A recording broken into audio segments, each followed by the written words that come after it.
Welcome to On Track. I'm Ayisha Jaffer. NPR is once again inviting students across the country to tell their stories through audio as part of its annual Student Podcast Challenge.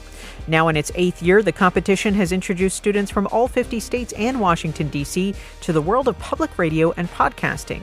I spoke with Steve Drummond and Janet Woojeong Lee, two of the people behind NPR Student Podcast Challenge, about what to expect this year. Tell me about the Student Podcast Challenge. Where did this all begin?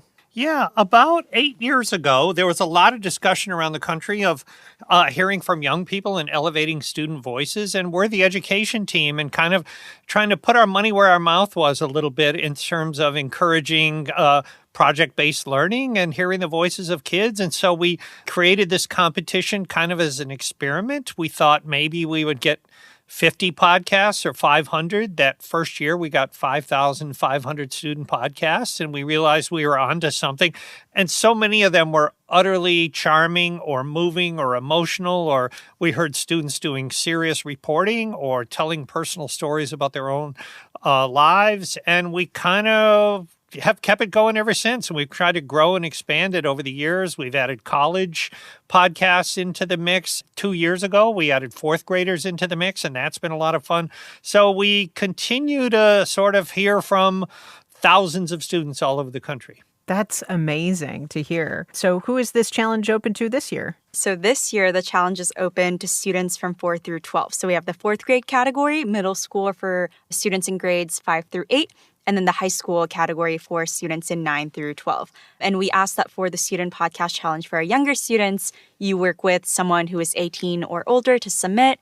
That can be your teacher, your librarian, after-school program educators, sometimes parents. But yeah, that's where we really try to make it as open to students as possible. So it's kind of a collaboration, too, for those younger students with a parent, with a teacher to kind of get through this process. Oh, very much so. And we find that, like everything you're learning, it can be helpful to have a coach or a mentor, or teachers have really embraced, taking what normally might be a book report or a term paper and instead turning the classroom into a recording studio. To help out, we've had a lot of questions from teachers, and we put all kinds of curricular material or learning guides on our website, how to use a microphone and how to edit sound and how to select a story and how to write and edit it. The flip side is, like any student project, we kind of hope that it will be actually the student's original work. We kind of ask the grown-ups in the room to step away from the keyboard and step away from the microphone and make sure that we're getting work that's really actually from the students. And also, there's something exciting this year, right? There's a new prize. That's right. Yeah, we have the new special theme prize for America 250 to celebrate the nation's 250th birthday this summer, of course.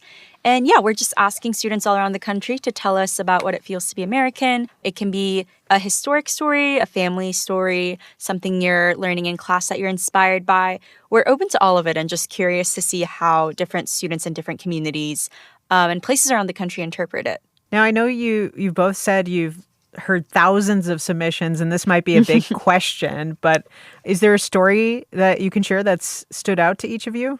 Oh, so many over the years, where to pick. But I will tell you, last year we got a delightful podcast from some middle schoolers about Bigfoot. This young student and his brother told us everything we would want to know about Bigfoot in the most hilarious way. They had a little song about Bigfoot that they sang in the beginning, and they explored the myths and the science behind Bigfoot. Anyway, it was just absolutely delightful. That's just one of many I could cite. Janet, do you have a favorite? Yeah, I haven't thought about this one in a while, but there was one that we received from a student at the University of Delaware a couple of years ago named Trinity Chase Hunt.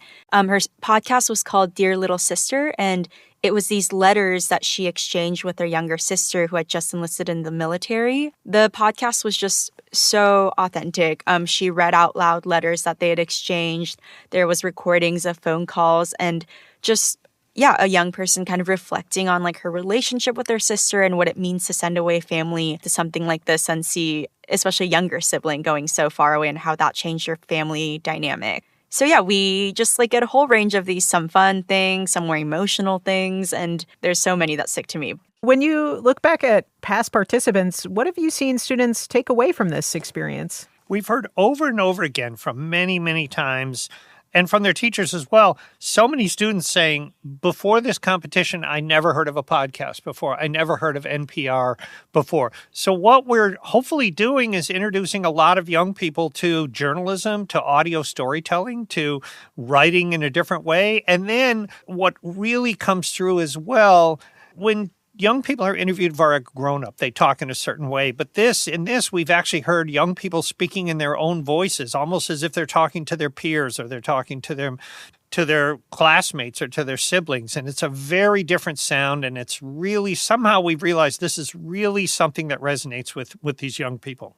And I'm curious about that. Like, why is it important to let students tell their stories in their own voices? There's something we love hearing year after year. One, there's something really special about students getting to explore any topic they are interested in, and being able to script and tell their own stories, exploration of identities, or interview someone that means a lot to them and putting that in their own voices. But, we also learn every year, too, when students interview adults, some of the responses they get are just different from, if we were to interview the same person. And adults sometimes, give so much more thought and respond in the eye level of the student that is just so meaningful and wonderful. And, yeah, it makes us learn a lot from them every year, too. So for students who might be on the fence about entering, what would you want them to know? I would say a couple of things. One, I think in your imagination that students think it needs a lot of fancy equipment or some kind of recording studio or an expensive microphone to do this. And the thing we try to emphasize over and over again, that all you need is really a smartphone and a laptop and some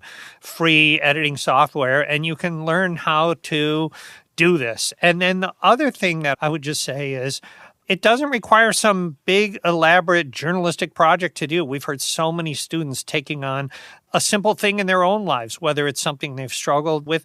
We've had an excellent podcast over the years of students with autism, or we had a student who was deaf, or we had a student who was exploring his own mental health in a really compelling way. So it really ends up just being this podcast that stand out to us are students who identify a story they really care about. They're really passionate about it. And that's what time and time again really comes through in these podcasts. When is the deadline for this student podcast? The deadline is May 31st. And everything we talked about and more, all the links, training materials, tips and tricks, you can find on our website, which is at npr.org/student podcast challenge. Well, Janet, Steve, thank you so much for joining me here today.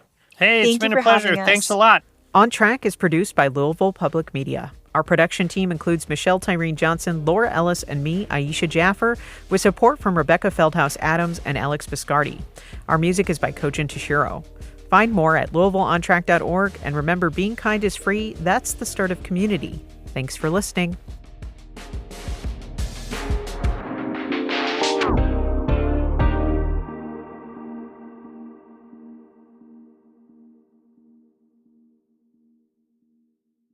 To tip off this NBA season on FanDuel, you can choose your own rewards, which means you can play your game any way you want. I get to choose my rewards? Yep. Great! Now, excuse me while I lock in.